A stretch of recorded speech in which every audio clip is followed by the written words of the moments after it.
இயேசு கிறிஸ்து வாழ்ந்த காலத்தில் மக்களுக்கு புரிகிற மாதிரி அவர் ஊமைகள் மூலமாக பேசி புரிய வைத்தார். ஏன்னா அப்போ இருக்கிற ஜனங்களுக்கு ஊமையில் பேசினா தான் புரியும். ஆனால் இன்றைக்கி இருக்கிற டிஜிட்டல் ஜெனரேஷனுக்கு டிஜிட்டலைஸ்டு ஃபார்மேட்டில் ஆண்டோடைய வார்த்தையை கொண்டு போனால் தான் புரியும். ஏன்னா அவன் வேகமாக ஓடிக்கிட்டு இருக்கான். அவன் வேகமாக ஓடிக்கிட்டு இருக்கும்போது அவன் கேட்குற ஒரே ஒரு விஷயம் மொபைல் ஃபோன். அந்த மொபைல் ஃபோனில் ஆண்டோடைய வார்த்தை வேதாகமும் எல்லாமே இருந்துச்சுன்னா அவனை சந்திக்கிறது மிக ஈஸியாக இருக்கும்.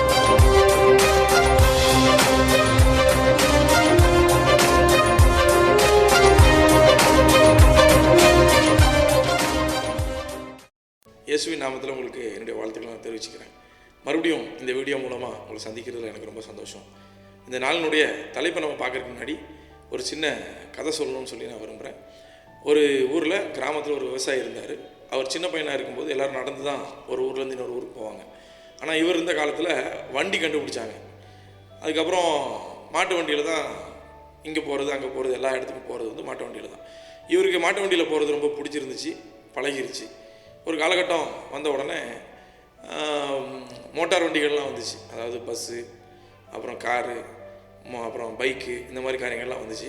ஆனால் அவருக்கு வந்து இந்த பழசு பழகினதுனால இந்த புதுசு அவரால் ஏற்றுக்கொள்ளவே முடியல. அவரை எப்போ பார்த்தாலும் புதுசில் பஸ்ஸில் எப்படி போகிறது, அது நல்லாவே இல்லை, மாட்டு வண்டியில் போகிற சுகம் இல்லை இப்படின்னு சொல்லிட்டு வேகமாக போகக்கூடிய கால மாற்றத்தை அவர் புரிந்து கொள்ளாமல் பழைய மைண்ட் செட்லேயே அவர் வந்து இருக்கிறார். இந்த கதை உங்களுக்கு போதும்னு சொல்லி நினைக்கிறேன். தொடர்ந்து நம்ம டாபிக் உள்ளே போகலாம். நம்ம பார்க்க போகிற டாபிக் வந்து டிஜிட்டல் பைபிள். அதாவது இன்றைக்கி வேதாகமம் எல்லாமே மொபைலில், லேப்டாப்பில் இப்படி வந்து டிஜிட்டலைஸ் ஃபார்மேட்டில் வந்துருக்குது. அதை குறித்து தான் நம்ம இன்றைக்கி பார்க்க போகிறோம். இன்றைக்கி நம்ம எல்லாருமே ஒரு டிஜிட்டல் ஏஜில் வாழ்ந்துட்டுருக்குறோம். இந்த ஜெனரேஷனை ஒரு டிஜிட்டல் ஜெனரேஷன் அப்படின்னு சொல்லலாம். கொஞ்சம் வருஷங்களுக்கு முன்பதாக நம்ம ஃபோட்டோ எடுத்தோம்னா அதில் வந்து ரீலில் ஃபோட்டோ எடுப்போம். ஆனால் இப்போ வந்து டிஜிட்டலில் தான் ஃபோட்டோஸ் எல்லாம் சேவ் ஆகுது. அப்போ ஃபோட்டோஸ் வந்து டிஜிட்டலாக இருக்குது, வீடியோஸ் வந்து டிஜிட்டலாக இருக்குது. அதுபோக புக்ஸு இன்றைக்கி ஸ்கூல்ஸில் எல்லாத்துலேயுமே டிஜிட்டலாக மாறிட்டுருக்குறாங்க. இப்போ ஒவ்வொரு விஷயமும் இன்றைக்கி வந்து டிஜிட்டலாக மாறிட்டே இருக்குது. அதே போல் காலத்துக்கு தகுந்தாற் போல் ஆண்டவருடைய வேதாகமம் இருக்குது இல்லையா, பரிசுத்த வேதாகம்னு சொல்கிறோம், இதுவும் டிஜிட்டலைஸாக மாற வேண்டிய ஒரு கட்டாயத்தில் இருக்குது. ஆண்டவருடைய கிருபையினால் இன்றைக்கி நிறைய பேர் இதை டிஜிட்டலாக மாற்றி வச்சுருக்குறாங்க. கிறிஸ்தவ ஊழியக்காரங்கள்லாம் ஏதாவது புதுசாக ஒன்று கண்டுபிடிச்சா உடனே அது சாத்தான், அது வந்து 666 அப்படின்னு சொல்லி பேச ஆரம்பிச்சிருவாங்க.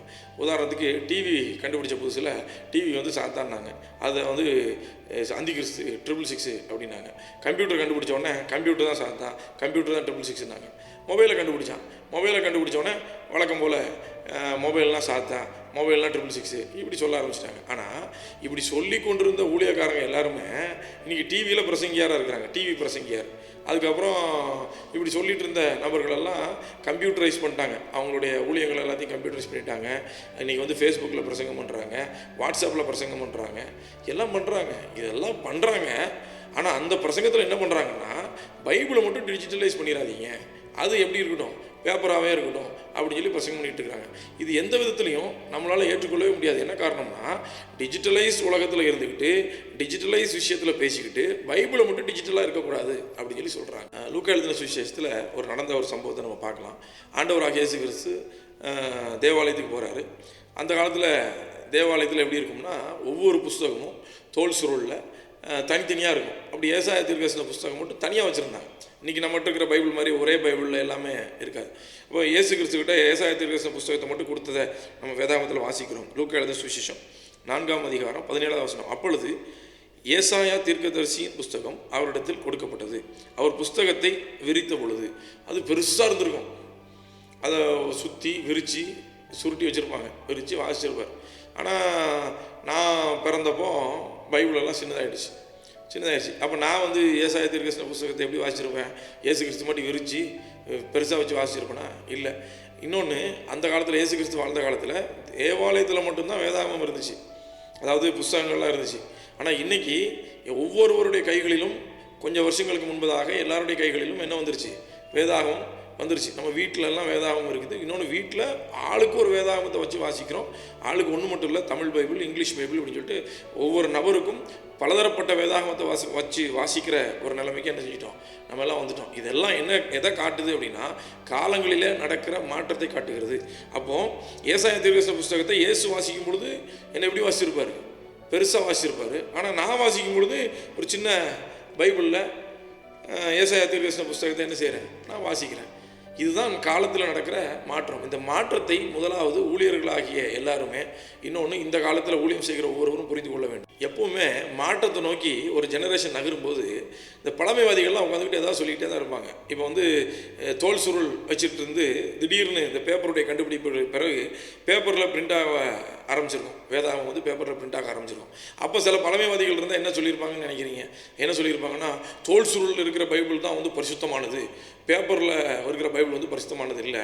ஏன்னா பேப்பரில் வந்து நியூஸ் பேப்பர் இருக்குது, டிஷ்யூ பேப்பர் இருக்குது, டாய்லெட் பேப்பர் இருக்குதுன்னு சொல்லிட்டு இணைஞ்சிக்கிட்டு இருந்திருப்பாங்க, பேசிக்கிட்டு இருந்திருப்பாங்க.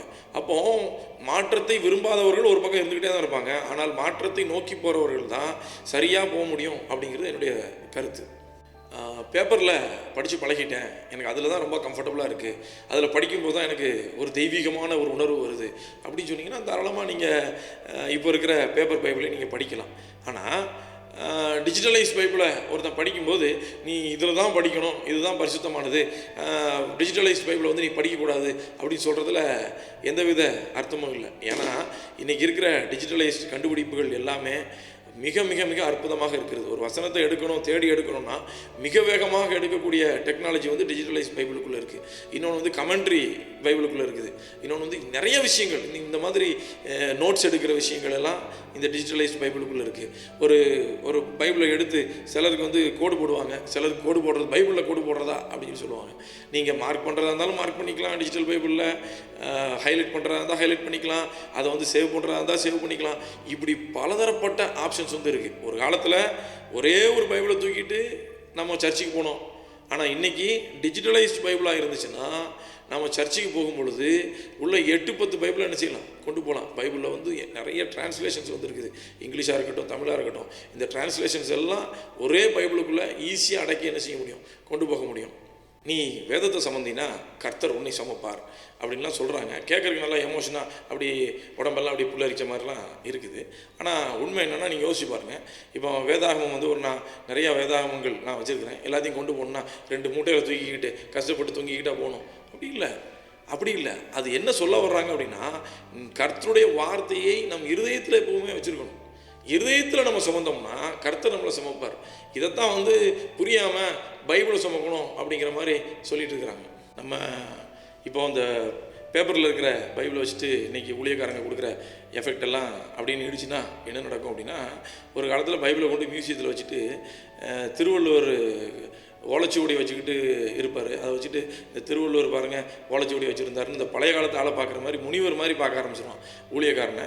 பைபிளை வந்து மியூசியத்தில் இருக்க வேண்டிய ஒரு பொக்கிஷமாக பார்க்க ஆரம்பிச்சிடுவான். ஆனால் அது நம்மளுடைய நோக்கம் அல்ல. ஆண்டருடைய வார்த்தை ஒவ்வொருவருடைய கைகளிலும் இருக்க வேண்டும், ஒவ்வொருவருடைய இருதயத்திலும் இருக்கணும். அப்போ அதுக்கு தகுந்த மாதிரி, காலத்துக்கு தகுந்த மாதிரி வார்த்தைகளை கொண்டு போக வேண்டிய கட்டாயத்தில் இன்றைக்கி இருக்கிற ஊழியர்களாகி நாம் இருக்கிறோம்.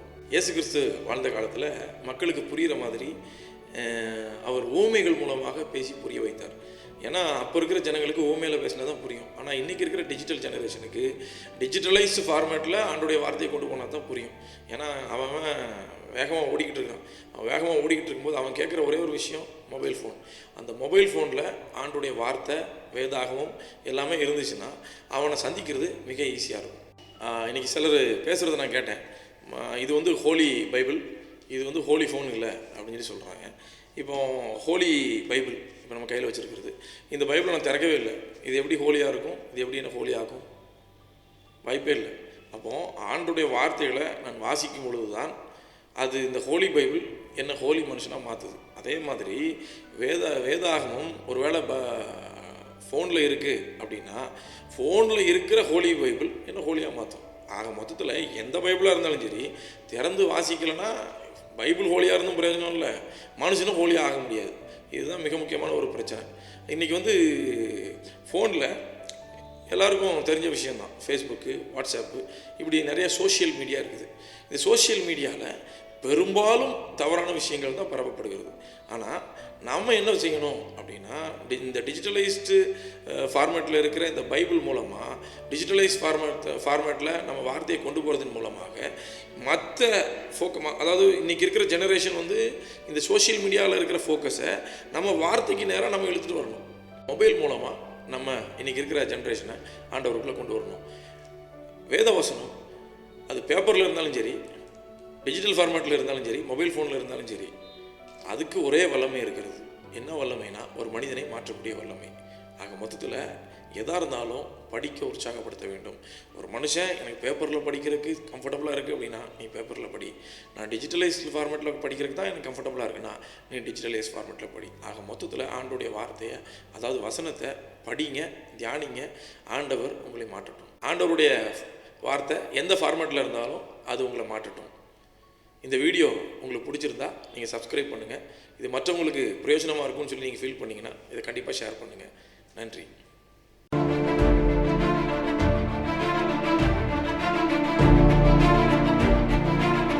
தொடர்ந்து தேவனுடைய கிருபையை சத்தியத்தின்படி அறிந்து கொள்ள எங்கள் வீடியோக்களை பார்த்து பயனடையுங்கள். அமேசிங் கிரேஸ் பைபிள் காலேஜ் இப்பொழுது கோவை, சென்னை, தஞ்சாவூர், காஞ்சிபுரம் மற்றும் திருநெல்வேலி ஆகிய மாவட்டங்களில் செயல்படுகிறது. நீங்களும் இணைந்து கற்றுக்கொள்ள விரும்பினால் எங்களை தொடர்பு கொள்ளுங்கள். எங்கள் அலைபேசி எண் 9003977472 அல்லது 8939664734 என்கிற எண்களுக்கு தொடர்பு கொள்ளவும். நன்றி.